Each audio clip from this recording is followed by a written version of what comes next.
Island. Throughout history, people have dreamed about a special place, remote from the day-to-day business world. Sometimes they have thought of this place as an enchanted world where the weather is always good and the food is always easy to get.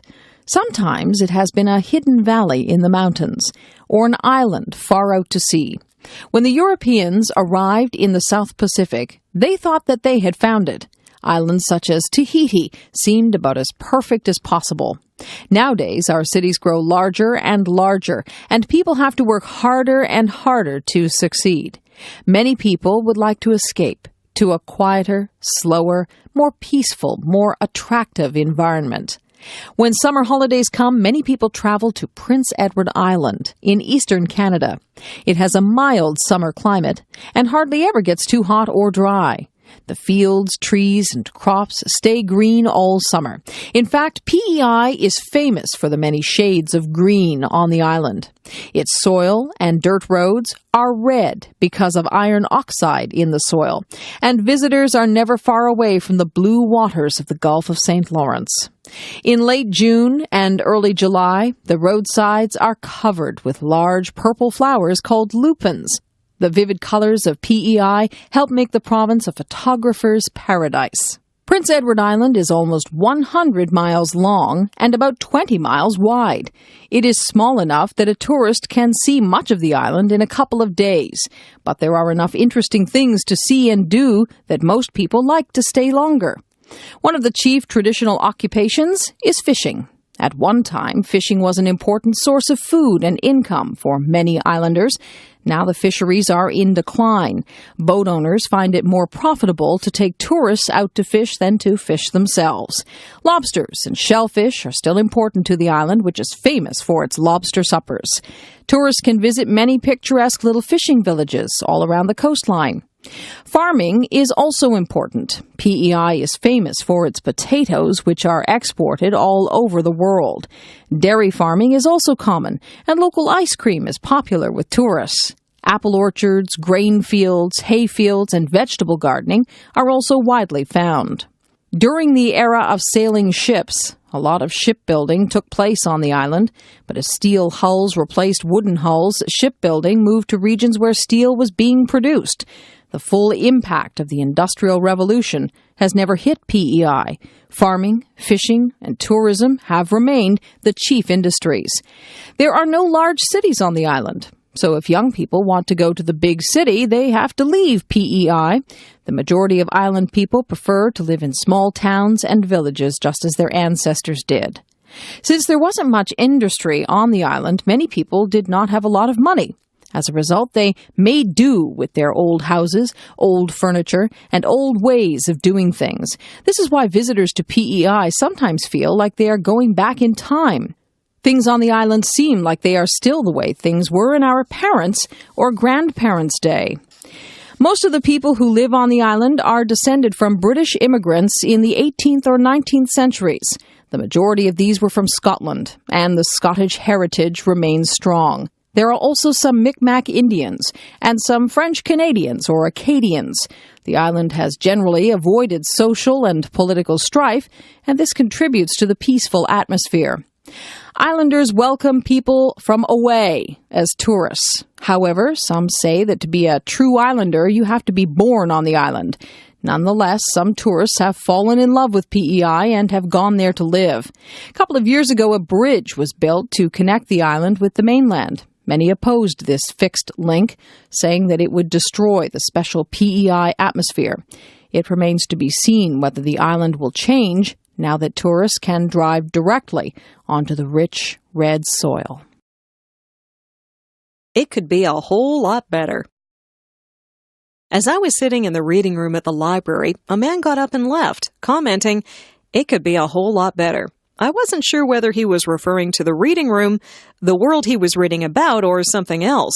I replied without thinking, "That's always true and always false." What I meant was that it was always possible to make little changes to improve things, but it isn't clear ahead of time that these changes will make a big overall improvement in a library, in the world, or in anything else. Years ago, literary critics used to examine great writers very closely to find bad phrasing or ungrammatical sentences. They'd look at a play by Shakespeare and identify lines that they didn't think were very good. Sometimes they would suggest that these lines were added by another writer, or that Shakespeare had written this part quickly without much consideration. Sometimes they would omit or improve on the lines. It is doubtful that any of Shakespeare's plays were actually improved by these critics. An entire play needs high points and low points, poetry and prose. The whole thing is greater than its individual parts, and changing a couple of these parts may not improve the whole thing. It is the same in many other areas: music, athletics, scholarship, and probably everyday living. It's not always the singer or musician who is flawless that we admire most. Sometimes it is the person whose performance is not perfect, but who puts a special energy, feeling, or enthusiasm into their work that we admire. It is true that little things can sometimes add up to a big difference. Changing a bad habit can make a difference in your life and in the lives of the people around you. Giving up smoking, for example, or ceasing to criticize a family member can make an important difference. Sometimes, however, we are only looking at the symptoms of a larger problem. For example, nearly everyone would agree that giving up smoking is a good idea. But if our smoking is related to emotional problems or stress in our lives, then giving up smoking may make us feel even worse. It may be necessary to deal with the root problem. It can happen, too, that being always on the lookout for ways to improve things may become a problem in itself. Perfectionism means never being satisfied with things as they are, especially if we're always criticizing people around us for not being good enough. This can become a bad thing. A popular saying in North America is, "If it ain't broke, don't fix it." This is a warning to people who feel that their role or position involves making continuous changes in policies, procedures, products, or personnel. Sometimes the drive for change can be more of a personality problem than a genuine concern to make things better. Real problems are often clearly apparent. Problems like world hunger, personality conflicts, policies that don't work, poor levels of service, bad manners, and all kinds of troubles are hard to ignore. They are also difficult to resolve. Perhaps that's one reason why some people identify things as problems which are of concern to hardly anyone except themselves. Yes, we can make the world and the reading room better, but we can also make them worse. It takes a lot of discernment and usually some experience to know how to make a particular thing better. There are so many things that could use improvement that it is difficult to know where to start. This, too, requires some thought, not to mention prayer and study. We can start by asking whether the thing we see as a problem is also a problem for other people. If it isn't, then maybe our energy and attention might be better employed elsewhere. John Chapman, American pioneer. When the first Europeans came to North America, they found dense forests coming down right to the shore. So thick were the forests that it was said that a squirrel could travel from the Atlantic Ocean to the Mississippi River without once touching the ground. Clearing these trees to make room for fields and buildings was a very difficult task for the early settlers. Another difficulty was finding enough food in this new land. Many European crops could not grow in this climate. Carrying and storing seeds over a long period was also risky. Native Indians were often helpful in teaching the settlers how to find food, but sometimes there were no Indians nearby, or they were hostile. John Chapman is famous today because he helped the early settlers grow one important product: apples. Apples could be eaten fresh in the fall or stored through the winter. They could be made into fresh apple juice or alcoholic cider. They could be dried or made into applesauce. Apples also could be made into vinegar, which is very useful for keeping vegetables from spoiling. John Chapman was born in Massachusetts in 1774, the year before the American Revolution began. John's father joined George Washington's army to fight for American independence from Great Britain. While the war was going on, John's mother died. In 1870, John's father married again, and soon John had lots of younger brothers and sisters. John probably worked on his father's farm as he was growing up. Then he worked on neighboring farms. It may be at this time that John began to learn about apples. After the Revolutionary War, the population of the USA was expanding. Many Americans wanted to go west over the mountains to find land in Indian Territory. In the fall of 1797, young John Chapman headed west to Pennsylvania. On his way, he gathered leftover apple seeds from the cider mills that he passed. As usual, John walked barefoot, but as he traveled, snow began to fall. He tore strips off his coat and tied them around his feet. Then he made snowshoes out of tree branches. When he arrived in the West, he began to clear land and plant apple seeds. This began a pattern that would last Chapman's whole life.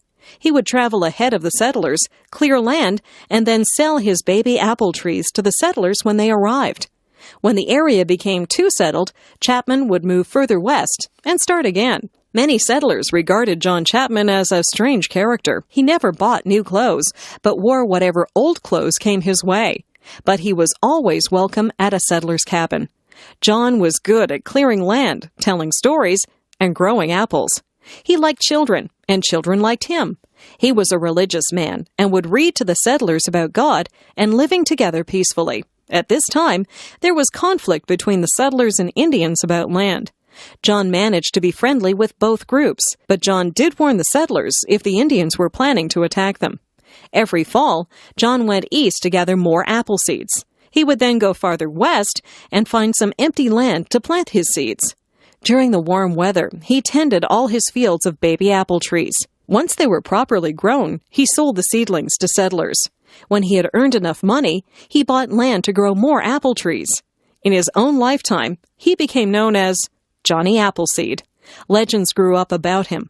It was said that his bare feet could melt snow and that he could leap across rivers. Johnny Appleseed never built himself a real home. He was a wanderer all his life, traveling west to Indiana and Iowa and back east again. He enjoyed sleeping outdoors, lying on his back, looking up at the stars, and thinking about God and his world. He died in Indiana in 1845, and no one knows exactly where he's buried, but all through that region are hundreds of apple trees. These apple trees are the most fitting memorial to John Chapman, the legendary Johnny Appleseed. Henry Ford. Some inventions are based on simple ideas or principles. Barometers are based on the idea that air has weight and pushes down on objects. A barometer measures this air pressure. Evangelista Torricelli invented barometers in Italy in 1643. Other inventions have taken longer to develop. The automobile has thousands of parts, and it took a long time to make a really useful car. Henry Ford was one of the first people to make a reliable automobile. In 1765, James Watt invented the steam engine. Within a few years, a Frenchman, Nicolas Cugnot, had built a steam-powered vehicle. These steam carriages were used in England in the 1800s, but they were big and slow. They looked like a train without the tracks. Most people preferred to travel by train. In Germany during the 1870s and 1880s, Nikolaus Otto and Gottlieb Daimler developed the internal combustion engine. This ran by burning gasoline. Another German, Karl Benz, built a gasoline-powered car. Around the world, there were many inventors trying to build a car that would be better than the one before. Some people thought that electric cars would become common. In the 1890s, several inventors working in the United States developed a gasoline-powered car that was practical for daily use. Henry Ford was born on a farm in Michigan in 1863. As a boy, he loved to take clocks and watches apart and reassemble them. Eventually, he went to work for the Detroit Edison Company. In his spare time, he worked on a horseless carriage, as the early cars were called. In 1896, he completed a car that ran smoothly. He later sold it and made another one. Since early cars were made by hand, they were usually quite expensive. Not only that, but when they broke down, there were no repair shops to take them to. One had to know how to repair a car oneself. Henry Ford tried to make cars which would be affordable and which would not break down very easily. His Ford Motor Company was formed in 1903 in Detroit, Michigan. Since many parts had to be brought together to make a car, Ford developed the assembly line. On the line, each worker would do one specific job. When the car reached the end of the assembly line, it was finished. In this way, many cars could be made in a single day. The result was that Ford was able to bring the price of cars down. Ford's Model T car was advertised as being as frisky as a jackrabbit and more durable than a mule. Since it cost hundreds rather than thousands of dollars, many ordinary families were now able to buy a car. Once many people had cars, their habits began to change. People didn't have to live next to the factories or offices that they worked in. Going for Sunday drives or traveling to tourist sites became a common thing. In 1905, a car drove across the United States and back again. In 1912, a car went across Canada from coast to coast. Soon there was public pressure for good roads so that cars could travel anywhere in North America. Henry Ford was not the only inventor of the modern car. However, he was able to make a car that everyone could use and afford. Gilbert and Sullivan. Gilbert and Sullivan are the authors of many lively and humorous operettas. These works are the most popular of their kind and are regularly performed today. But the two authors are known almost as well for their arguments and disagreements. The famous partners were very different people with very different interests. William S. Gilbert wrote the words that Sullivan set to music. Gilbert had a special talent for humorous verse. He loved puns and had a very quick wit. Personally, though, he was very businesslike. He had wanted to enter the military and always had the look of a soldier about him. He was fond of giving orders and disliked criticism of anything he did. Arthur S. Sullivan, on the other hand, was a sensitive, emotional person whose main interest was music. Sullivan came from a poor family, but his musical talents and good looks had helped him to succeed. Sullivan wanted to write serious classical music, but, as a poor man, he needed a source of income. Sullivan also needed someone to direct him. On his own, he had trouble deciding what to do. Gilbert and Sullivan never became really good friends, and at the end of their lives, they had little contact with each other. But the writer and musician needed each other. Gilbert needed a composer who could enliven his writings for the stage. Sullivan needed someone to write a text for his music. Sullivan, who tended to be lazy, needed someone to push him. A theatrical manager named Richard Doyley Cart arranged their first collaboration. Gilbert visited Sullivan and read him his satire on the legal system, Trial by Jury. Sullivan loved the piece and quickly wrote the music. Trial by Jury was produced in 1875 and became the first triumph for the partners. Doyley Cart decided to form an acting company, which would stage future works by Gilbert and Sullivan. A string of successes follows. The Sorcerer in 1877, HMS Pinafore in May 1878, The Pirates of Penzance in December 1878, Patience in 1881, Iolanthe in 1882, The Mikado in 1885, The Yeoman of the Guard in 1888, and The Gondoliers in 1889. In spite of these successes, the two partners were not happy. Sullivan did not like the way Gilbert dominated their relationship. Sullivan had to write music for Gilbert's scripts. Why couldn't Gilbert write words for Sullivan's music? Gilbert, on the other hand, thought that Sullivan got the most of the credit for the success of their operettas, and that he was overlooked. Gilbert was the driving force in the relationship. He was always writing new scripts and taking them to Sullivan. It was Gilbert who rehearsed the actors and supervised the productions. Sullivan had little to do with the actual performance. He usually did conduct the orchestra on opening night.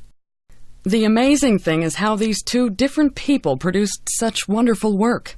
Each separately had difficulty writing something that the public wanted. Together, they were unbeatable. Gilbert's sharp and often cutting remarks were made acceptable by Sullivan's beautiful music. Gilbert's satire might have made people angry, but Sullivan's music calmed them down. Even when the English people were the targets of Gilbert's criticisms, the audience went out of the theater humming these criticisms to Sullivan's music. Las Vegas, Nevada. Nevada is a large state of deserts and mountains. Since most of the land is not suitable for farming, the population grew very slowly. In the 1950s, there were only 267,000 people in the entire state. Now, there are nearly 1 million people living in the Las Vegas area alone. Las Vegas has become a major tourist center. It used to be quite a little desert town of the Old West, but in the 1950s and 1960s, hotels and gambling casinos were opened. In order to bring tourists to town, these hotels hired well-known entertainers. Soon, Las Vegas became known as a major entertainment center. In order to promote the growth of Nevada, some activities were allowed which were against the law in other states. These included gambling and prostitution. It was also easier to get married in Nevada than in some other states. Over time, many other attractions were developed. Much of the activity in Las Vegas goes on at some 30 major hotels. Many of these hotels provide a complete range of services and entertainment. Some of them boast 4,000 or 5,000 rooms. It is common for these large hotels to be organized around a particular theme, such as the Middle Ages, the Arabian Nights, the movies, the circus, Paris, Egypt, or the Far East. The hotel, its restaurants, shops, lounges, and entertainment reflect this theme. For example, the Paris Las Vegas Hotel has a 50-story replica of the Eiffel Tower. The Luxor Hotel has a huge image of an Egyptian sphinx and a replica of the tomb of King Tut. Nearly all of the major hotels also contain a casino, sometimes several casinos. Gambling is a major reason why people come to Las Vegas. There are slot machines, blackjack tables, and roulette wheels, and much more. Even though Las Vegas is in the desert, there is an extravagant use of water. Large swimming pools, water slides, artificial waterfalls, and huge fountains are common. Health spas, beauty salons, fashion boutiques, specialty restaurants, and malls abound. Tennis and golf are also popular. The lavish shows at Las Vegas are world famous. Tall dancing showgirls, like the famous Rockettes, wear beautiful but rather skimpy costumes. Some entertainers, like singer Wayne Newton, rarely leave Las Vegas. The pay there is good, and the audiences are appreciative. Near Las Vegas are other tourist sites, such as the giant Hoover Dam. Behind the Hoover Dam is the large artificial lake, Lake Mead. Further up the river is the Grand Canyon. All these things are a short trip from the city. Las Vegas is called the city that never sleeps. At nearly any time of the day or night, there are casinos and shows that are open. A monorail connects many of the leading hotels. Many people view Las Vegas as a total entertainment package. One word of caution: set yourself a limit on how much you will spend at the casinos. Gambling can be addictive. Laura Secord. Women have often played an important role in war. They have worked in munitions factories, made clothing and supplies, encouraged and entertained soldiers, nursed the wounded, and acted as spies. It is rare, however, for a woman to have played a key role in determining the course of a war. Many people believe that Laura Secord played such a role in the War of 1812. Laura Secord was born in the United States at the time of the American Revolution. Her father had fought in the U.S. Army against the British. But when land in the American states became scarce, the family moved to Ontario, Canada, and so back under British rule. Laura married into a pro-British family and adopted their political views. So when the War of 1812 broke out between Britain and America, her husband, James Secord, joined the Canadian militia to defend Ontario against the Americans. The American invasion of 1812 was defeated at Queenston Heights, and some of the wounded were brought to Laura's house in nearby Queenston. Laura went out to the battlefield where she found her husband James, who was severely wounded, and brought him home. In 1813, the U.S. invasion was more successful. Parts of Ontario close to the U.S. border were occupied by American troops.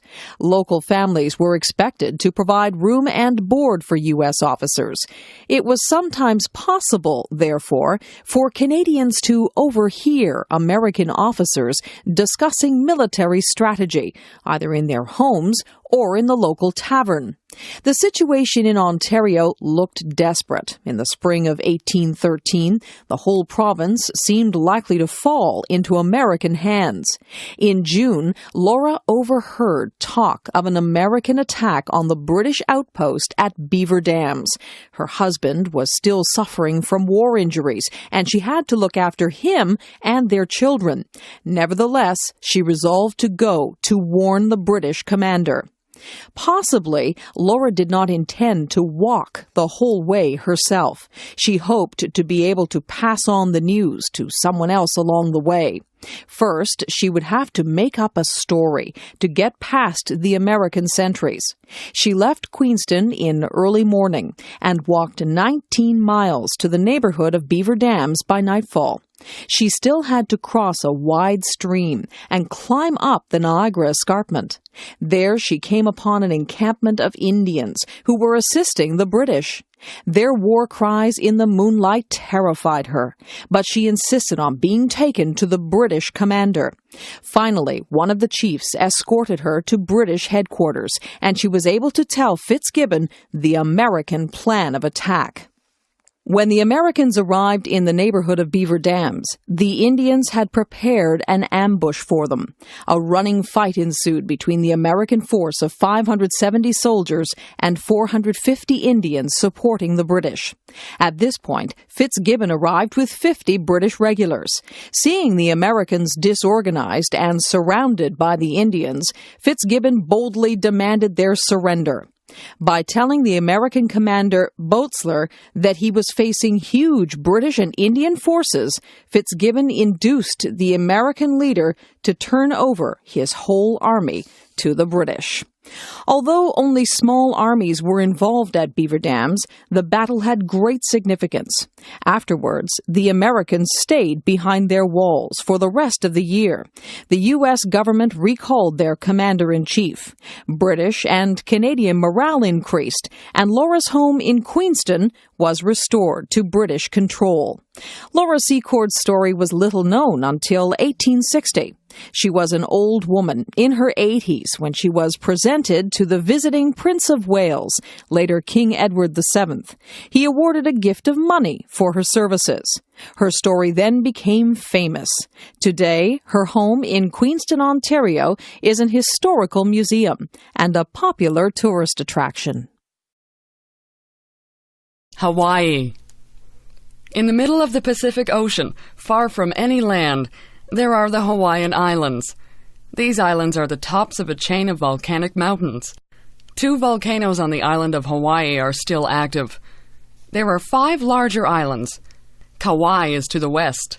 Oahu, Molokai, and Maui are in the middle, and Hawaii is to the east. There are 3 smaller islands. Hawaii is the largest island of the group, but Oahu has the largest population.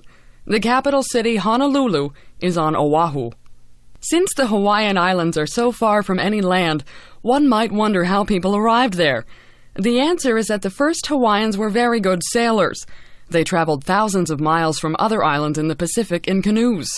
To keep these canoes stable in the ocean, they attached an outrigger, or pontoon, to the main canoe. Sometimes they fastened 2 canoes together and put a wooden platform on top. Then they could carry lots of people and supplies. The first Hawaiians were Polynesians, and probably came from the Marquesas and Tahiti in the South Pacific. They were a tall, good-looking people. Their kings made rules about how their people should live, and priests and advisors called kahunas enforced these. Today, the phrase, the big kahuna, means someone who is, or thinks he is, very important. Although Hawaii lies within the tropics, it has a very mild climate. Sea breezes keep the weather from getting too hot, even in the summer. Many edible plants grow in abundance there, so it was not difficult for the Hawaiians to live very comfortably without working hard. Captain Cook was the first European to reach Hawaii in 1778. Soon, European and American ships visited there regularly. The sailors also brought diseases formerly unknown. By 1853, the population had dropped to 73,000 from about 300,000 when Cook visited in 1778. Besides Europeans, people from China, Japan, and the Philippines came to live there. Soon, large plantations of sugarcane and pineapples developed. As more and more land came under Western control, the native monarchy was undermined. American plantation owners were able to arrange for United States control of the islands. Today, the largest industry is tourism. Since the climate is good all year round, visitors can come at any time. When you arrive, a young Hawaiian woman will greet you. She will put a beautiful flower necklace called a lei around your neck. Hula dancers entertain tourists. Hula dancers wear skirts made of long leaves. Each dancer tells a story by moving their arms and hands in a certain way. For meals, the Hawaiians like to dig a pit in the ground, place wood in the pit, and then set the wood on fire. Food wrapped in leaves is then placed on the wood, and the pit is covered with leaves and mats. A feast cooked this way is called a luau. These traditions nowadays are usually performed for tourists or on special holidays. Hawaii is the 50th state of the United States, and its people enjoy all the advantages of the modern world. Little House on the Prairie. Much of the history of North America is about how Europeans moved westward from the Atlantic coast towards the Pacific. The first settlements began around 1600, and it was a long time before the Europeans settled the interior. By the late 18th century, however, good farmland along the east coast was becoming scarce. As the population increased, people began thinking about all the native Indian lands further inland. Families were quite large in pioneer days, and the oldest son usually inherited the family farm. This meant that other sons and daughters would have to move away when their parents died. Often the sons would want to begin their own farm and start their own family. But if there was no farmland available, or if it was too expensive to buy, they were out of luck. One option was to move west, where land was free or very cheap. Sometimes the whole family might move if their old farm was no longer productive. Sometimes the old farm was on poor soil, or too much farming had exhausted the soil. Perhaps better land could be had further west. There were other reasons for moving west. Pioneer settlers depended on wild birds, fish, and wild animals for food, furs and skins for clothing and trading, and trees for building materials. These things had become scarce in old settled areas. Out west, there were lots of animals to hunt for food, and animal skins could be traded for supplies. It seemed that it was easier to make a living on the frontier. Of course, there were some problems regarding moving west.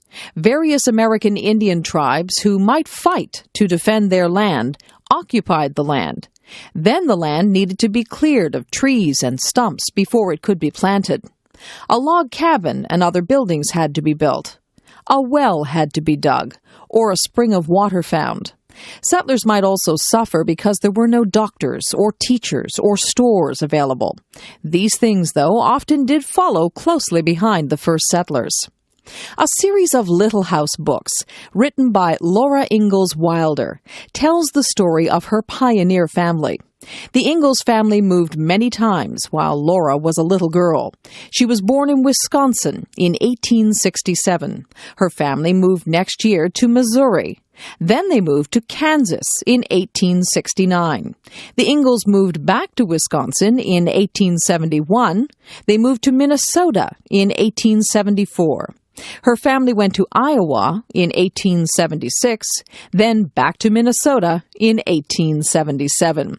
Finally, they moved to DeSmet, South Dakota in 1879, and there the family remained. All these moves were typical for a pioneer family, always on the lookout for better land and other opportunities. But all these moves involved very hard work, all of which seemed all lost when the family had to move again. For example, when Laura's parents moved to the Kansas Prairie in 1869, they had many hardships.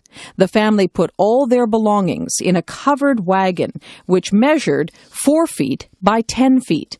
2 horses pulled it, and the family dog followed along. Laura and her sister Mary were very little girls. The family and their wagon were nearly washed away trying to cross a small river, They traveled through wild, tall grass where there were no roads. Laura's father built a house on the open prairie with logs he had hauled from the creek bottoms. One of the nearby settlers helped him. They also built a log stable for the horses. That was a good thing, because the next night their little house was surrounded by a pack of 50 large wolves. They formed a large circle around the house and howled all night. One day, while Laura's father was away, 2 Indians visited the house. They wanted Laura's mother to feed them and stood silent while the food was cooking. The Indians wore only fresh skunk skins as clothing. After the Indians had eaten all the food, they left. The following spring, there was a large gathering of Indian tribes. Most of them wanted to fight the settlers. For many nights, the sounds of Indian drums frightened the settlers. One tribe opposed the plan, and finally the gathering broke up, and the Indians went away. Many other problems faced the Ingalls family. These included bad weather, prairie grass fires, and malaria. The worst part was having to leave their new homes. The government decided that Laura's family was living on Indian land and would have to move. So the covered wagon was packed again, and the family traveled north. Such experiences were not unusual for pioneers in the 19th century. Mutiny. Mutiny is a word that has brought fear to the most powerful empires in the world. Mutiny is when soldiers and sailors refuse to obey their commanders, often killing or imprisoning them. Mutiny can spread through whole armies and navies, throwing governments into crisis. No wonder that nations have always taken harsh measures to punish mutinous leaders. The ancient Romans executed every 10th man from an army unit that had mutinied. In the British Navy, mutineers were normally hanged. However, one of history's most famous mutinies did not happen to a whole army or navy. It happened on a single small ship, the HMS Bounty. HMS Bounty set sail from England in December 1787. It was a small, cramped vessel, uncomfortable during a long voyage. Its goal was to sail to the South Pacific and bring back Tahitian breadfruit plants. The government hoped that breadfruit would provide a cheap food for black slaves in the British West Indies. The captain of the Bounty was William Bligh, a veteran of many voyages. His crew, however, was largely made up of inexperienced young men. There was no room on the ship for soldiers or Marines, so Bligh, as the only commissioned officer, had the difficult task of maintaining order. After a long and difficult trip, the Bounty finally arrived in Tahiti in October 1788. Free from the constraints of life aboard ship, the young men enjoyed life on the tropical island with the friendly natives. Many of the sailors established relationships with island women. Meanwhile, the collection of breadfruit plants for the homeward voyage continued. In April 1789, Captain Bligh decided that it was time to return to England. The breadfruit plants were loaded on the deck, making the ship cramped indeed. The Bounty set sail and would no doubt have reached England again, except for the turmoil in the mind of one of its young officers. Fletcher Christian was 24 years old, of dark complexion, and from a good family. As the Bounty pulled further from Tahiti, Fletcher seemed to have decided that he didn't want to return to England. Tahiti had been an earthly paradise, and now long months of discomfort aboard ship awaited him. He was too far from Tahiti to return by himself. He would need the Bounty. On April 28, 1789, some of Fletcher Christian's friends seized control of the ship. Captain Bligh and 18 sailors who supported him were put in a small open boat with limited food and water. Meanwhile, Christian and his 24 followers sailed back to Tahiti. Eventually, Fletcher Christian would sail the Bounty to the uninhabited Pitcairn Islands, far to the south of the shipping lanes. Meanwhile, Bligh and his loyal followers sailed in their open boat almost the width of the Pacific Ocean. They suffered from thirst, hunger, and sickness, as well as hostile natives. Finally, they reached Timor in Indonesia in June and eventually made their way to the capital, Batavia. When they returned to England, Captain Bligh was first greeted as a hero. Soon, however, public attitudes changed. The legend began that Bligh was a cruel tyrant who had caused the mutiny by harsh treatment of his men. Although Bligh had a temper and was not very tactful, this does not appear to be the whole story. In fact, it is the controversy over who is to blame for the mutiny, Bligh or Christian, that has kept the story alive for more than 200 years. North America's rainforest. When people think of rainforests, they usually think of the tropical jungle, but heavy rain can also produce dense forests in temperate areas. Along the northwest coast of North America, there are some of the largest trees in the world. This forest runs along the Pacific coast from Alaska down to northern California. About half of it is in British Columbia, Canada. Several species of trees grow to an immense size. Some grow up to 95 meters, 312 feet high, and 12 meters, 40 feet in circumference. They may be as much as 1,000 years old. Because the trees are so tall, the forest has various levels of growth. Small plants attach themselves to the tall trees and may form a kind of garden in the air. Further down are the tops of the younger trees. Closer to the ground are shrubs and bushes. Along the ground are moss, ferns, berries, and other plants. These old forests have developed over several thousand years. The tall trees are at least several hundred years old. This old forest has several special features. Some of the dead tall trees remain standing and become homes for insects, birds, and small animals. Trees that fall to the ground can become nurse logs for new plants or trees to grow on. Trees that fall across rivers and streams can provide natural dams, which provide quiet water for animals to live in. In recent years, it has become common for logging companies to clear-cut this old forest. To clear-cut a forest means to go into a section of forest with heavy machinery and cut down every tree.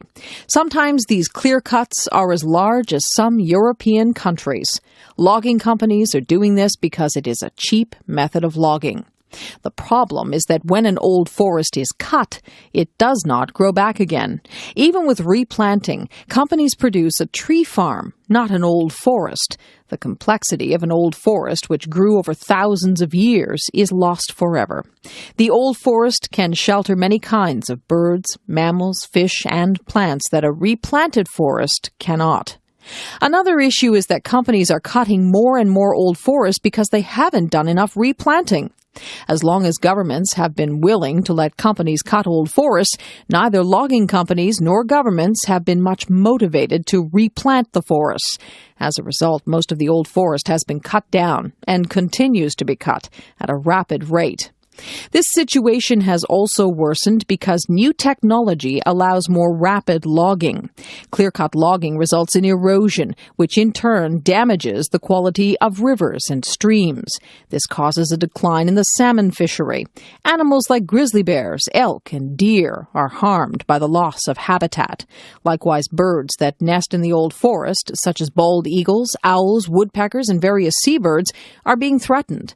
Recently, public interest in the old rainforests has resulted in an increase in tourism. People come to see these spectacular trees and the many plants and animals that depend on them. We hope that these unique temperate rainforests will remain for many more generations to enjoy. Peggys Cove, Nova Scotia. Why do people travel hundreds of miles to look at beautiful scenery? And why does one particular place attract many more visitors than similar places not far away? Peggys Cove in Nova Scotia, Canada is one of those special spots that draws people from all over the world. It is hard to explain its special charm, but anyone who has been there will know what I am talking about. The southern eastern shore of Nova Scotia possesses many picturesque fishing villages and many beautiful seascapes, but one doesn't have to go very far from the capital city of Halifax to see this special spot. There are no trees around Peggys Cove. The dominant feature are huge, round granite rocks, many of them the size of houses. They seem to be pushing up and out of the land and sea. Nestled inside the circle of these rocks is a group of fishing huts. Now and then a fishing boat leaves by the little bay or cove in order to travel out into the great Atlantic Ocean. For nearly 200 years, there have been fishermen at Peggys Cove. All around the little harbor, there are huts or fish stores where the fishermen do their work. Here they bring in the fish and clean them, wash them, and salt them. The salted fish are then stored in barrels. Nowadays, however, more fish are sold fresh than salted. Visiting as a tourist, I wandered into one of these little huts while the fisherman was busy at his work. He explained to me that although Peggys Cove is a tourist destination, it is also a working fishing village. The fishermen get no money from the tourists, but have to take the time to talk to them and explain their work. There are, however, some tourist shops and tea rooms in the vicinity. Part of the charm of Peggys Cove is that it is so small. The population has been well under 100 people for most of its history. The buildings are mostly small dwellings, with the lighthouse being the most prominent structure. A good variety of fish are caught in the area, including mackerel, herring, haddock, cod, and halibut. Lobsters are also trapped nearby. However, because of overfishing, catches have declined in recent decades. The plants and animals of the area are also of interest. Showy purple lupins grow close to the ocean. They thrive on salty ground, and the closer they grow to the spray of the ocean, the better. One of the world's few carnivorous plants, the common pitcher plant, also grows around Peggys Cove. Its leaves trap insects, which are digested to nourish the plant. Common birds are the stately blue heron, which likes to fish in the marshy pools. The heron stands several feet high and spears fish and frogs with its sharp beak. Another bird is the osprey, or fishhawk. The osprey's keen eyes can spot a fish moving beneath the surface of the water. It can dive swiftly, hitting the water with great speed, catch the fish in its claws, and then fly away with its catch. I have also seen pools close to the ocean full of large tadpoles. These tadpoles spend several years in the water before they develop into bullfrogs. Bullfrogs, the largest Canadian frog, have been known to eat baby ducks and small fish. Looking over the little harbor and out toward the great ocean, one notices the contrast between the very small and the very large. If Peggys Cove were larger, it would be more ordinary. As it is, it represents all the little fishing villages where men have gone forth in little boats to fish on the wide ocean. Public transit. Public transportation in North America varies greatly from place to place. Some large cities like New York, Boston, Toronto, and Montreal have subway systems. These same cities usually also have train service into the city. But most towns and cities do not have subways or trains. Some do not even have buses. Most big cities have some sort of public bus service. In most North American cities, people who use the buses complain about poor service. This is partly because most people prefer to drive a car. Automobile companies spend billions of dollars on advertising. They want to convince young people that they should drive a car as soon as they are old enough. Even when public transportation is very good, most North Americans prefer to drive cars. So mostly students, poor people, and seniors use buses. The large car companies have a lot of economic and political power in North America. They can usually convince politicians to limit the money put into public transit. Lobbying by large car companies has been effective in closing down many railway lines. In some cases, large corporations have bought train tracks and torn them up so that no one could use them again. Because of this, nearly all transportation in North America is by car, bus, or truck. The automobile created the modern North American city. Cars allowed families to live outside the city and drive back into work. Since the 1920s, large numbers of Americans have lived in the suburbs and used cars to do nearly all their daily activities. People drive to school, to work, to the shopping mall, to the theater, to church, and to doctors, lawyers, and dentists. Because the modern city is so spread out, it is difficult to get where you want to go by walking or even by bicycling. But the automobile also causes problems. Car accidents are a major cause of death and injury. Crowded streets and snarled traffic can lead to road rage. Frustrated drivers sometimes get out of their cars to fight each other. Young people often use cars as super toys. They enjoy driving very fast and take risks while driving. A high proportion of serious accidents concern drivers using alcohol or drugs. More recently, some people have accused cell phones of being a cause of accidents.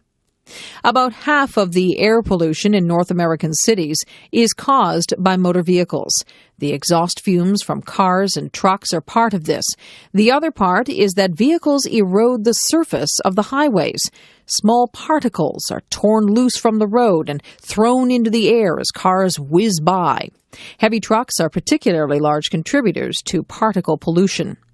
Especially in hot weather, a layer of smog covers many cities. Much of this is caused by motor vehicles.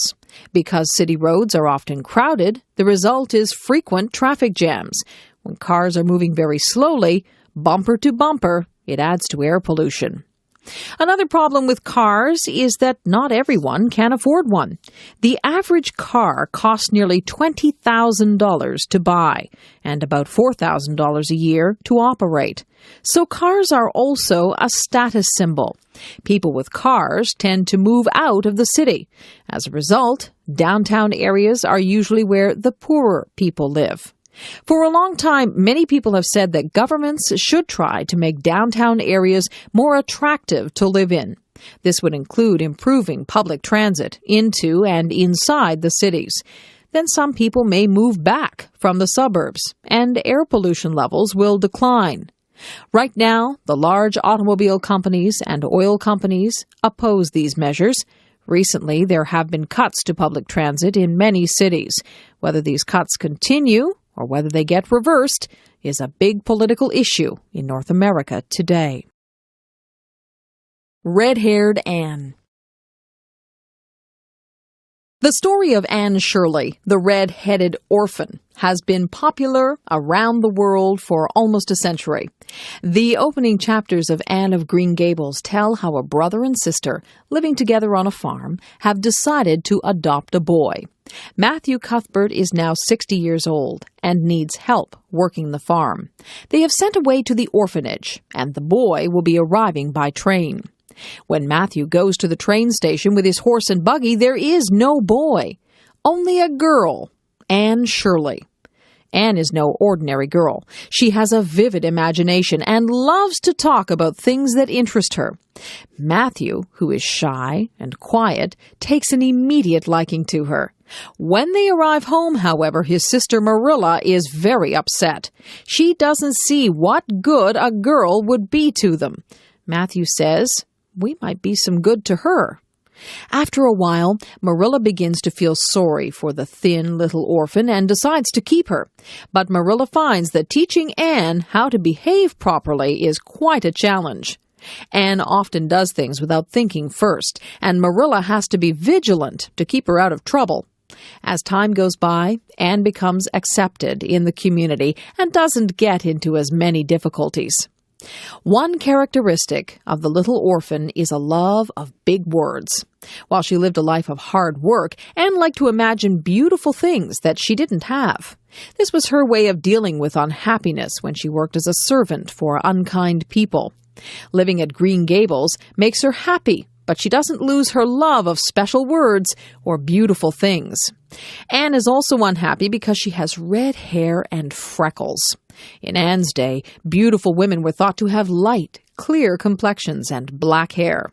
Her coloring seemed unromantic. However, red hair and freckles are very common on Prince Edward Island, where many of the people are of Scottish descent. This story tells us a lot about how to be happy. When Matthew and Marilla stop worrying about needing a boy and start taking care of Anne, they find that they enjoy having her around. Their lives become much more interesting now that they have someone who needs them. So happiness involves looking after others and being needed by them. There are many stories about orphans when Anne of Green Gables was written. Before modern medicine, many parents died before their children were grown up. A lot of mothers died in childbirth. Since fathers didn't usually try to raise young children in those days, someone else had to take the responsibility. This is what happened to Lucy Maud Montgomery, the author of Anne. Her mother died when she was a baby, and her father left her with her mother's parents. Montgomery's grandparents provided a good home for her, but they were very strict and stern and didn't have a lot of sympathy with the little girl. In her story, Montgomery is imagining how she would have liked her own life to have happened. What if her grandparents had been more like Matthew and Marilla?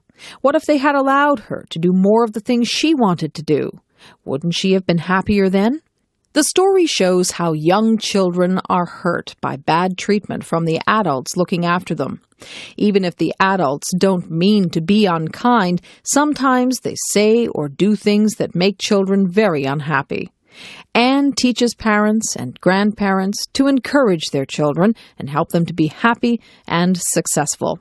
Anne Shirley is one little person who changes a whole community and makes it better. We all have special gifts and talents, and if we are allowed to use those abilities, they will benefit everyone around us. Romance novels. Novels are imaginary stories about people and events. They are written to entertain and amuse. 2,000 years ago, Greek writers told tales of young lovers. Usually, the lovers were separated by terrible events and were reunited only after much hardship and suffering.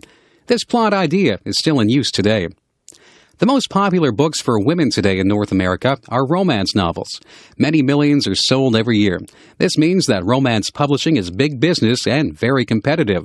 Companies survey their readers to determine the kinds of stories they like. One survey asks readers whether or not they would like more references to sex in their novels. Usually, romances are about love, not sex. But in today's market, publishers are ready to give their readers what they want. The essence of the romance is to create suspense by putting obstacles in the way of lovers. One simple obstacle is to make the hero and the heroine as different as possible. For example, an Eastern school teacher meets a Western cowboy. Of course, at first they don't like each other at all, but in time they fall in love. Or a female social worker might meet an aggressive businessman. Quite often the heroine is a spinster who has sworn never to marry, or perhaps she has a special dislike for the hero and his family. The romance writer must come up with a plausible way to bring the two together. There are a number of popular plots that lead to marriage. Sometimes the heroine, out of a sense of duty, will move in with the hero to help him raise his children, or she may be a professional nanny who moves in with a widower. A favorite plot is the marriage of convenience. Two people who don't like each other get married for financial or political reasons, or for the sake of the children. Later, of course, they fall in love. In most cases, there is some particular obstacle to marriage. Often either the hero or the heroine already has children, and he or she doesn't expect that anyone will want to take on their ready-made family. Sometimes one or the other has a physical disability, or is of a different race, class, or background. For example, the heroine may come from a very strict and proper family, while the hero may have a dubious reputation or even be a criminal. The interest of the story lies in how these very different people come together. Usually the hero is a very masculine type, a cowboy, engineer, military man, pirate, gambler, etc. The heroine is usually very female, but may have tomboy or spinster traits. She frequently has a strong personality and a temper, and is described as feisty or fiery. A good example of the two types is Rhett Butler and Scarlett O'Hara in Gone with the Wind. Nearly every romance novel will contain some promotional offer to encourage readers to order more books. Romances can be addictive, and some women read them almost nonstop. Some romances are very well written, but the majority follows a set formula. That way, the reader always knows what to expect. Shopping at the mall. At one time in North America, most people shopped downtown on Main Street. Most businesses were at the center of town.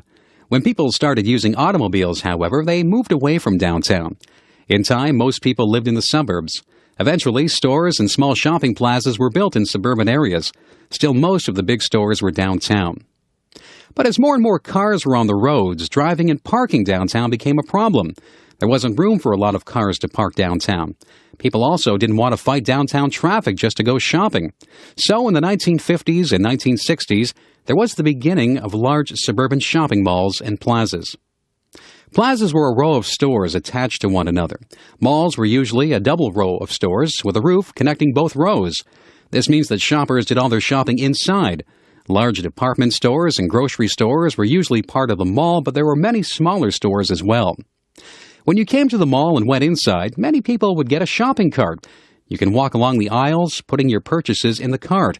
When you're finished shopping, you can push your shopping buggy out to the car. Many malls also have buggies or strollers for pushing small children along. There can be a lot of walking in a trip to the mall. In fact, some people go to the mall just to exercise. A half dozen laps around the mall every morning amount to a pretty good workout. However, there are always places to sit down when you get tired. Most malls have a food court. This is an open area with a lot of tables and chairs. Usually, there are a dozen or more small restaurants circled around the food court. The department stores often have full-size restaurants. Malls have large parking lots. Unlike downtown, you don't pay to park at the mall. On a busy day, finding a space close to the store can be a challenge. Many people go to the malls when the weather is bad. During wintry weather, the malls are busy. Likewise, in really hot summer weather, people go to the malls to get cool. The climate there is always the same. People don't go to malls just to shop. They also go to meet people. Usually, you bump into friends and neighbors there. Old people, as well as teenagers, go there to see friends. Usually, the malls sponsor special events. With lots to see and do, malls are a popular place to hang out. Stephen Foster, American songwriter. Before radio and television, movies and recordings, entertainment was often a family or community matter. Someone in the family could play a musical instrument, or a neighborhood musician would play for small gatherings. In addition, there would be traveling groups of musicians, actors, and clowns who would go from town to town. In 19th century United States, one of the most popular forms of entertainment was the minstrel show. Black slavery was still permitted in the southern states until 1865. Even after that date, the lives of many blacks working on large farms or plantations did not change much. They did hard physical labor in the fields, had little control over their lives, and very little time to relax with their friends. Foster, who was born in 1826, made this situation the background for many of his songs. White musicians would try to imagine the feelings of black men and women working on the plantations. They would write songs in the dialect or speech patterns that they thought black slaves used. In these songs, the black people would be talking about their hardships, falling in love, playing music and dancing, and finally growing old and dying. White performers would blacken their faces and sing these songs to white audiences. They would play musical instruments like the banjo, a small four-string guitar, which black people played often.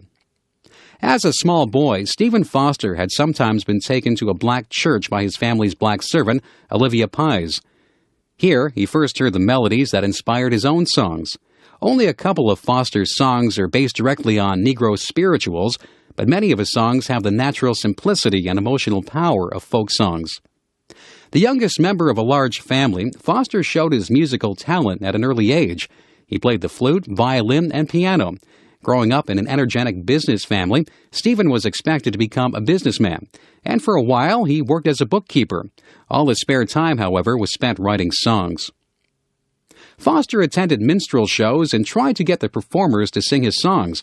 Sometimes the performers would steal his songs and publish them under their own names.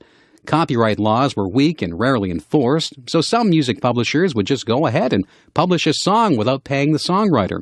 Since Foster hoped to make a living as a songwriter, this was a problem. Foster's first hit song was "Oh Susanna," published in 1848. It became popular with the thousands of men from all over the United States who were heading west to the California gold rush of 1849. Unfortunately, as an unknown songwriter, Foster received no money from his early songs. He seems to have given them outright to the music publishers just to establish his reputation. Foster's name, however, was soon widely known, and in 1849 he was able to afford to give up bookkeeping and marry the daughter of a Pittsburgh physician. During the next 5 years, he earned a moderately good income from songwriting. In 1851, a daughter, Marion, was born. Foster wrote many of his best-known songs at this time: "Old Folks at Home" in 1851, "My Old Kentucky Home" in 1853, and "Jeannie with the Light Brown Hair" in 1854. Difficulties in Foster's marriage began fairly soon. These may have been partly due to his strange work habits. He spent days locked in his room working on his songs, Then he would rush out with his materials to the local music store, presumably to test out the songs on his friends. He also became more and more addicted to alcohol. Eventually, his wife and daughter left him. Foster died alone in a rooming house in 1864. Immigrants to the United States brought their traditional folk songs with them. However, there are very few typically American songs. Foster provided many songs that expressed the life of 19th century USA. His songs were easy to sing and were popular with nearly everyone. In a sense, Foster helped to create roots for American popular music. Sunday morning at church. Every Sunday is a holiday or half-holiday in North America. Some stores may be open, but banks, offices, and government services are usually closed. Sunday closing has a Christian origin. Christians believe that Jesus Christ rose from the dead on a Sunday morning, so Sunday is known as the Lord's Day. About 30 or 35% of North Americans attend church regularly on Sunday mornings. About the same percentage attend church occasionally. At Christmas and Easter, the churches are very full as people celebrate these two important holy days. Nearly everybody goes to church at least 3 times. They are baptized or dedicated as a child. Most people are married in a church, and many people are buried after a church service. Church services are usually held Sunday mornings, often at 11 o'clock a.m., although there may also be evening services provided. Most services last an hour. Their purpose is to worship God and to help people focus on religious and moral beliefs. The service is led by a pastor, minister, or priest, who usually also looks after the people and the business of the church. It is the pastor who delivers the sermon, a 20-minute talk on a religious or moral matter. Usually members take part in the service. They may lead the singing, read from the Bible, offer prayers for the congregation, take up the collection, or act as ushers. Most churches also have a choir, a group of singers who lead in singing the hymns. There are many cultural traditions connected to going to church. People normally wear their best clothing and try to be on their best behavior. Talking or making noise in church is usually considered bad. This is why children often have a separate children's church or Sunday school, where they can be more like children. The Sunday service is the main weekly event at many churches. But nowadays, there are a growing number of large super churches which organize all kinds of activities for their members. These churches usually have large buildings and a large staff to plan and lead various activities. These might include prayer group, counseling and social work, youth programs, social action, fundraising events, etc. Many large churches have gymnasiums for regular sports activities. At the same time, house churches are also becoming very popular. These are small groups of people who meet at private homes. Sometimes a group will meet in a house until they have the money to buy a church. But many people say they prefer to meet in small groups. That way they get to know one another better. Then they feel comfortable sharing their problems and successes and praying for each other. Some say that large churches can interfere with getting close to God and other Christians. There are many different brands of Christianity. The largest single denomination in North America is Roman Catholicism. One large Christian brands are Episcopalian, Methodist, Baptist, Pentecostal, Lutheran, and Presbyterian. All have slightly different traditions and beliefs. Although in the past these groups have often been in conflict with one another, today they usually cooperate in working together for their members and the community. Thanksgiving Day.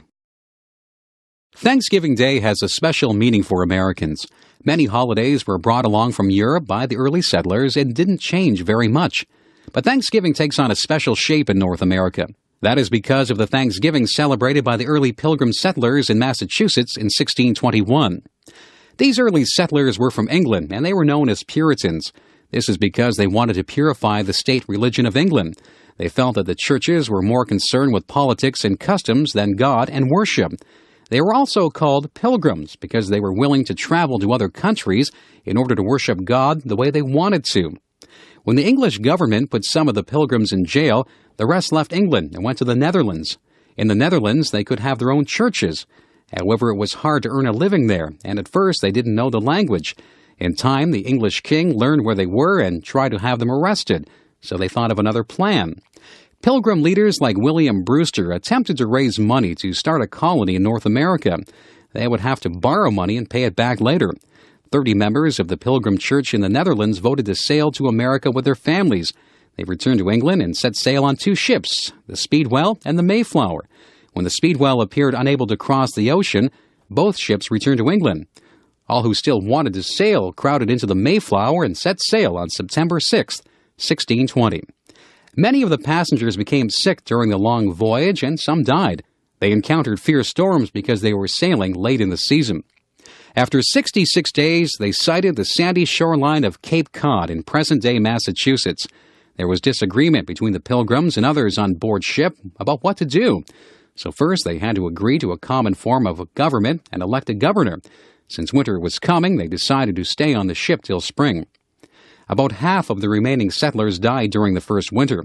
When the Mayflower sailed back to England, only about 50 settlers were left. Nearly half of these were children. There were Indians in Massachusetts, but at first they were not friendly. They shot arrows at the settlers. But one day, a friendly Indian named Samoset came to visit them. He spoke English and could tell them many things. He brought another Indian named Squanto, who showed the Pilgrims how to plant corn.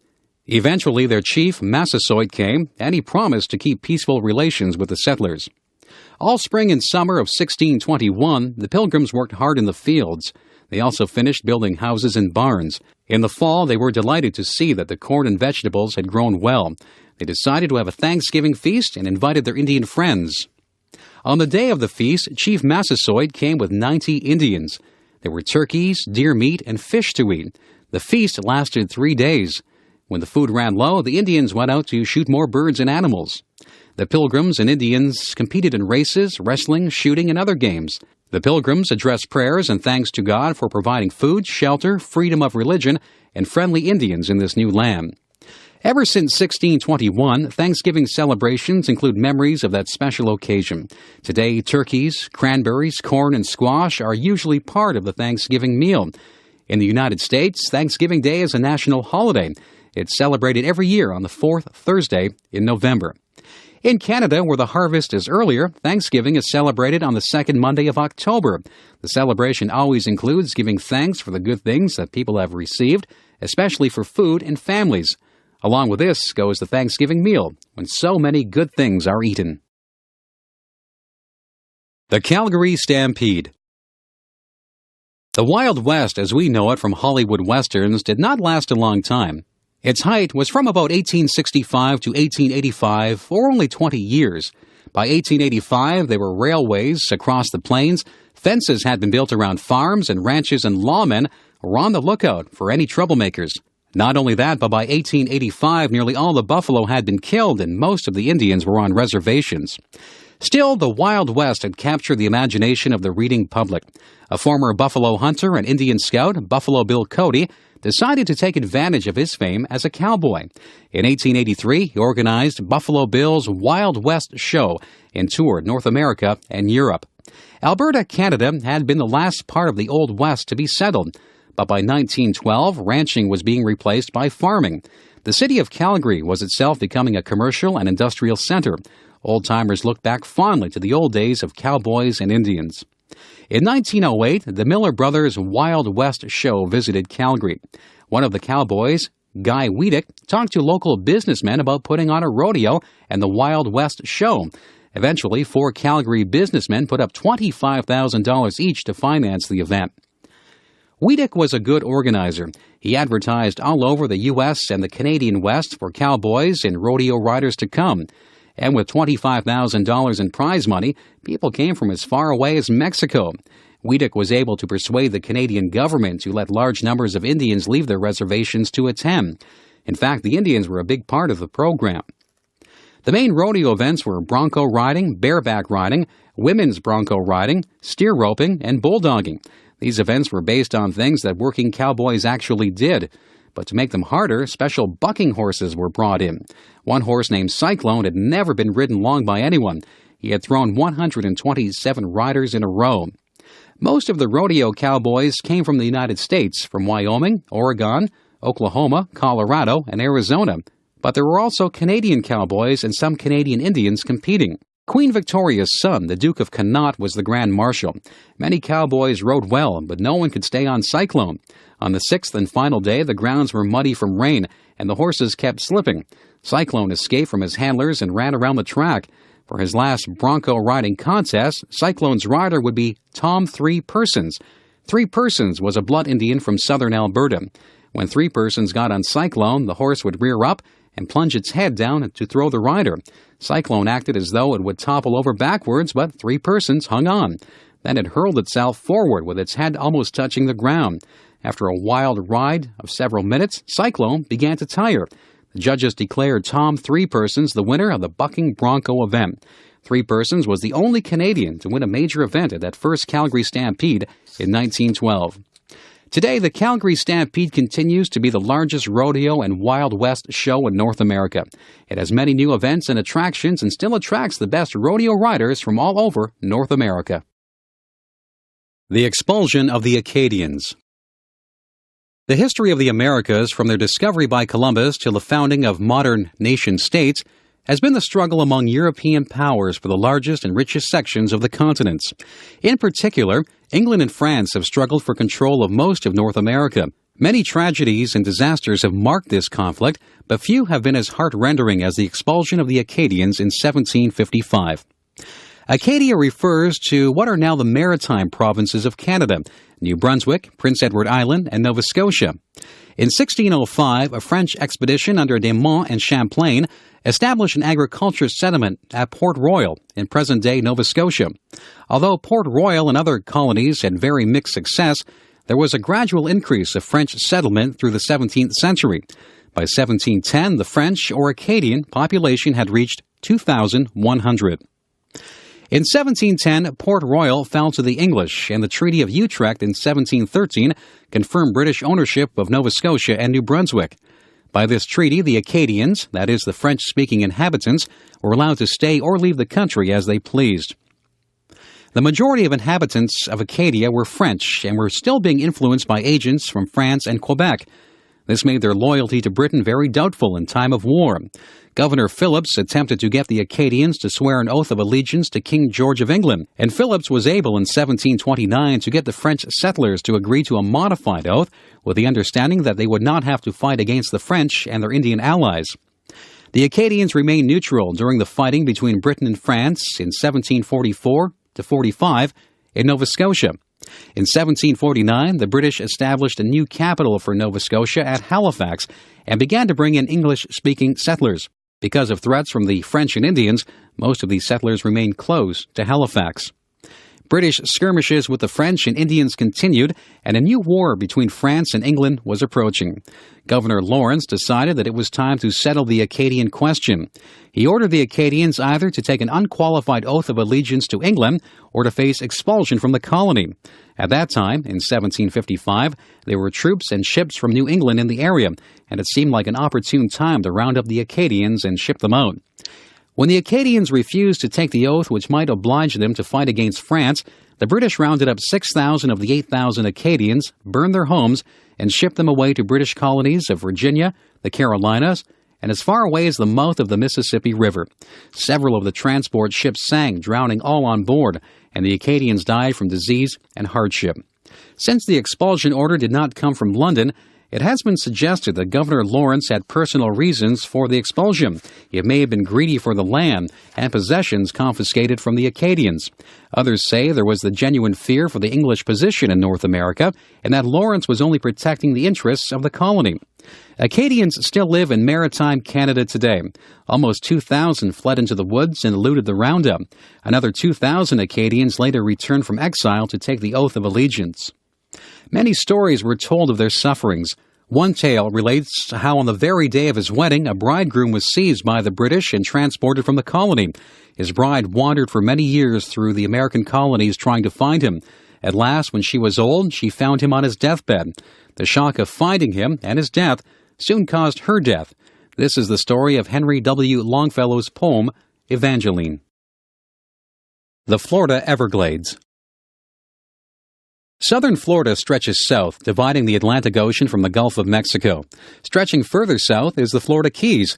These coral islands are the southernmost part of the United States. Since much of southern Florida is close to sea level, it's very swampy. The famous Everglades are wetlands where tall grass and bunches of trees grow. Part of these swamps has been drained for agricultural land. The soil is rich, and market gardening is an important activity.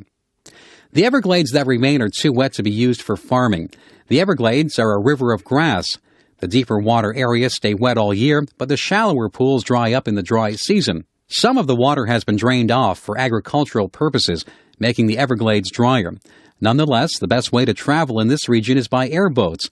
These high boats can go through water and sail over clumps of grass.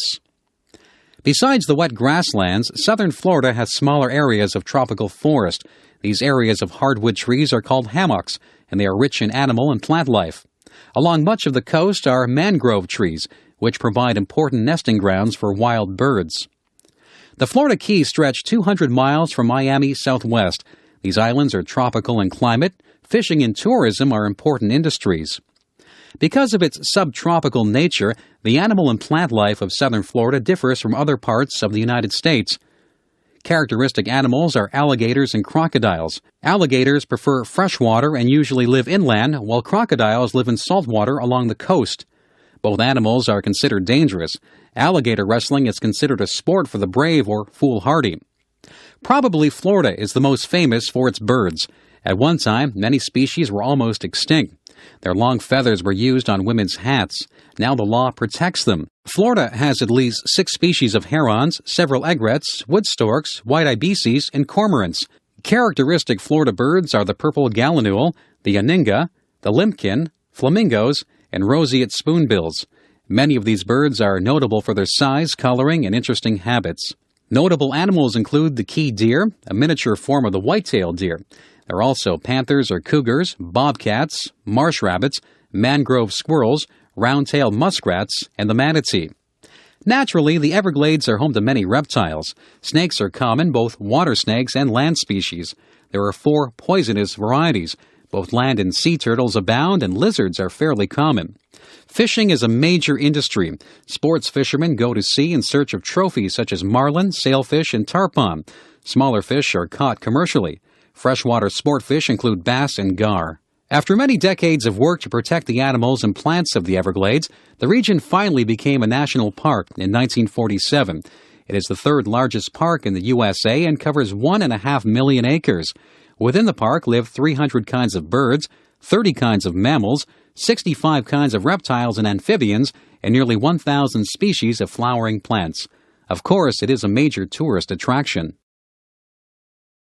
The Great Walls of China. The Great Wall of China is famous in North America, and many tourists would like to travel there. However, most North Americans don't know very much about Chinese history. That is changing now, as China is becoming an important subject for study in the West. The settled communities of China were targets for nomadic raids since earliest times. For much of its early history, China was not fully unified. However, Shi Huang, who died in 210 BC, united the whole country. Then he set about defending China from the northern nomads.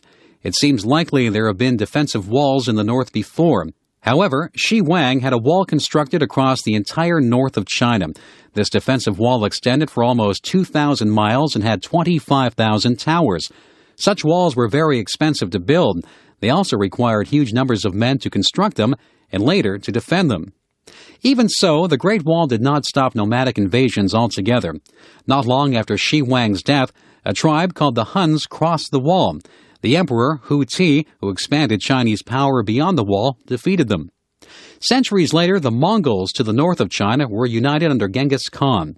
The Mongols attacked China, and Kublai Khan, grandson of Genghis, became the first non-Chinese emperor of China in 1279. Eventually, the Chinese rebelled and overthrew their Mongol rulers. Nonetheless, the Mongols remained a threat. In 1449, they destroyed a Chinese army and captured the emperor. A new Great Wall was begun to keep the Mongols out. This is the wall which tourists visit today and which is pictured on Chinese stamps. Construction continued for 200 years. While some parts were built of packed earth, much of the wall was built of stone, brick, and rubble. This is why it took so long. Stones had to be quarried and bricks baked and carried to the site. Laborers, peasants, soldiers, and criminals were forced to work on the wall. Large and small forts and watchtowers carefully guarded the wall. Nearly 1 million soldiers were stationed along it. The Chinese defenders lit fires when the enemy was sighted. Plumes of smoke and cannon shots told that the enemy was advancing and how many there were. By 1644, the new wall was almost completed. That same year, however, an internal uprising overthrew the emperor. This revolt was partly caused by the high taxes demanded to pay for the wall. The emperor's men invited the nomadic Manchu tribe to come through the gates in the wall to help put down the revolt. The Manchus came, but they stayed and ruled China for several hundred years. Since the Manchus ruled both north and south of the wall, they did not care about maintaining it. Many parts fell into disrepair, and some completely disappeared. Today, the parts that remain are a major tourist attraction. The Great Wall of China is one of the wonders of the world, even if it really didn't succeed in its purpose of keeping the northern nomads out of China. The Internet. The first working computers in the 1950s and 1960s were large mainframe machines. In some ways, they were like large calculating machines. The U.S. government, the military, and businesses and institutions used them for specific tasks. For example, they might be used to handle the payroll. As more uses were found for computers, the need to transfer data from one computer to another became a concern. In 1969, the U.S. government sponsored a program to explore ways for computers to transfer data over telephone lines. The first Internet was created with 4 computers linked together. Of course, computer use increased beyond anyone's expectations. Standards were developed that describe how data was to be transferred between computers. A common language for commands and communications emerged.